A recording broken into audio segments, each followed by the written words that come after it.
Hey guys, welcome back to Shelf Life Extension. I'm Alexis and I'm going to be talking to you about book covers today. Now, what I mean by book covers per se is how misleading they can be. You know what I'm saying? Because there's that phrase that you hear all the time that gets repeated over and over. Don't judge a book by its cover, right? But as a reader, when you go into a bookstore, of course you're going to be choosing books that catch your eye to figure out what they're about first before going back and potentially looking at the ones that don't have the most interesting of covers, right?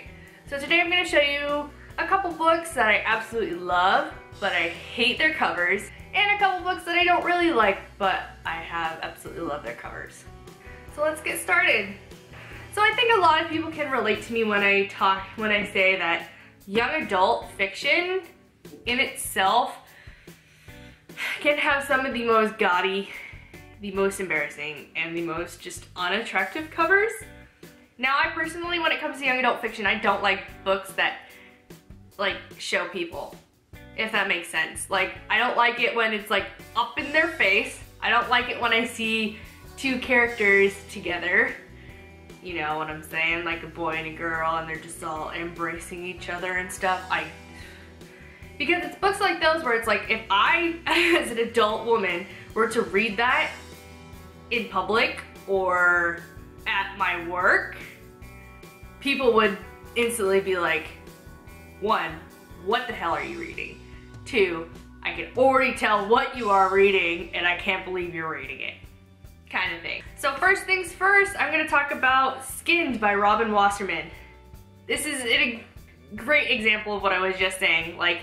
One, it's just her and her face.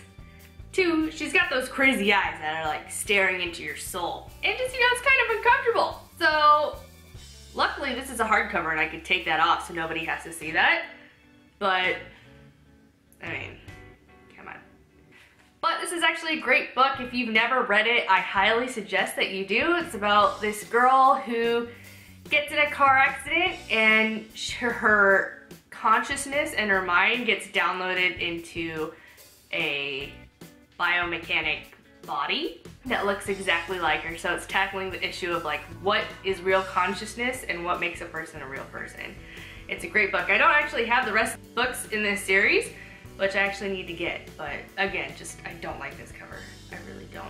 Next is one of my favorite series, and that's the Strange Angel series. Now, this is the first book. This is when I got first introduced into the series, because you see this, it's just, there's not much to the cover, right? It's just got this cool looking owl with some swirly filigree on it, and you're just like, oh, hey, I like that. I like not knowing. I like having to guess about what my book is about, you know what I'm saying? And I absolutely love the series, and this came with the first two. And then there's the last three of the books. And hey, exactly what I was saying. Look, it's a boy and a girl on the cover, embracing each other. And I mean, come on, the title is Jealousy, so you just know if you saw someone reading this book, you could instantly deduce what it is about, you know what I'm saying? This one ain't that bad, still don't like it. This one ain't that bad either, but I just still don't like it. But otherwise, like I said, the Strange Angel series in itself is one of my favorite young adult series that I don't think a lot of people know about. It's not that great, when it comes to the writing or the plot line. It's not that different, it's not that unique. But it just has a special place in my heart, and I personally really love it. But otherwise, this series is about a 16-year-old girl named Drew Anderson who has what they call the touch, in which case she can see and sense and understand the supernatural, in which case she is a supernatural hunter.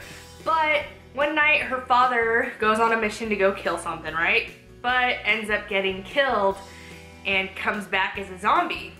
So she has to find who did that to her father and figure out what is going on. Overall, it's really good. I like it. Oh, and if you want a review of this series, I actually have one on my blog, so I'll put the link down there for you. Okay, lastly for the young adult series is the Serena Legacy by Anna Banks. Now this cover, just like Strange Angels, I don't mind this cover. This cover ain't that bad because with the title of Poseidon and you see this girl like swimming in the water, you're just like, okay, I can kind of figure out what's going on. Obviously it's like about a girl, but other than that, it's pretty good, pretty basic, pretty neat. And then just like Strange Angels again. Oh, look at that. It's a boy and a girl underwater and they're like kissing. Like, just get rid of that. Get rid of that. And then this one, it's even bigger. It takes up the whole cover. Again, I would be embarrassed to read this outside of my house. Take off that dust jacket, get it out. But I actually really do like this series. I think it's an interesting take on like mermaids and gods and goddesses and how it kind of all ties in together. It's actually really cool. So I actually highly suggest this series. Lastly, I'm gonna bring in my one sci-fi book that I just really don't like the cover of. Because, you know, there's a lot of sci-fi novels where they're just like, they're really literal with their covers and very forthcoming with their covers, if you know what I'm saying. A lot of sci-fi books are like that, there's no denying that. Anyways, the book that I have is Sins of the Demon by Diana Rowland. I love this series. This is a great series. I know I mentioned it a lot, but it's about this girl named Cara Gillian. She's a detective who also knows how to summon demons by using the arcane and symbols and all that stuff. She ends up pulling a demon that she shouldn't be able to summon, in which case it makes things blow up and craziness ensues and all that good stuff. It's actually a really good series. I really like it. But just this cover, this cover, this is the third book I think in this series, but I mean, can we talk about her being strangled and restrained by tentacles? I think the reason I really don't like it is just kind of how suggestive it is. Just in the sense that, if you don't know about this, I'm sorry that I'm telling you about this, but the Japanese culture has a fetish about tentacles, you know, in a sexual context. So just this cover makes me uncomfortable, and not that I go looking for that stuff or anything, but I instantly make that connection when I see this cover. So, But the rest of the books in this series are like of Cara being a badass with a gun in hand and like fire in the background, right? But no, then there's this one, tentacles. Okay, now I'm gonna talk about books that have covers that I absolutely love, but I just do not like the books themselves. First and foremost is The Sword of Fire and Sea by Aaron Hoffman. If you've been with me or looked at any of my past videos, you'll know that this is the first book that I ever reviewed on this channel. And seriously, look at this cover. This is a beautiful cover. It's got this nice gold reflective title, and it's got this really nice digital art that's got a griffin on it, so you know it's fantasy, and it's got this pretty girl who's doing like fire magic stuff, so you're like, oh, there's magic. And then you got this handsome man in pirate gear, so you're like, pirates? And overall, it's beautiful. I love this cover, but I do not like the book itself. If you want an in-depth review, please check out the video that I have, but otherwise it's supposed to be about this pirate guy, and he has to take this fire priestess to a certain temple, and things happen, and the story, overall the story sounded really cool, right? But it didn't deliver, and it was false advertisement, right? Right on the back, this stuff is supposed to happen, right? None of this happened. A lot of this in the first paragraph didn't even take place in the story, so just overall really disappointed, but this is seriously one of the most beautiful books that I own. Next on my list is Between the Devil and the Deep Blue Sea by April Genevieve Tcholke. I still don't know how that name is supposed to go. But otherwise, just the title itself is very recognizable, because even if you can't like instantly connect what it is, everybody's heard this. Because it's, you know, it's because it's a saying. It's like, it's pretty much a saying for a problem, or a sticky situation, or really it's talking about having to choose between a lose-lose situation, choosing between two outcomes that are unfavorable.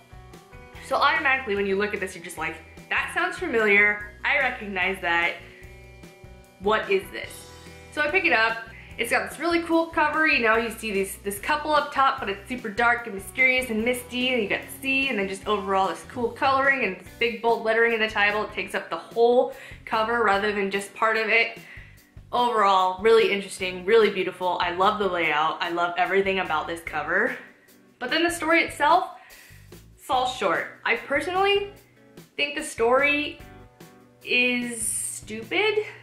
Maybe not stupid, maybe just mediocre. I just don't think that it's an interesting story. I think that, again, it was kind of false advertisement because the way that it describes what's gonna happen in this book is that it's gonna be about this boy and girl who come together, and it's gonna be like a disastrous, very toxic relationship.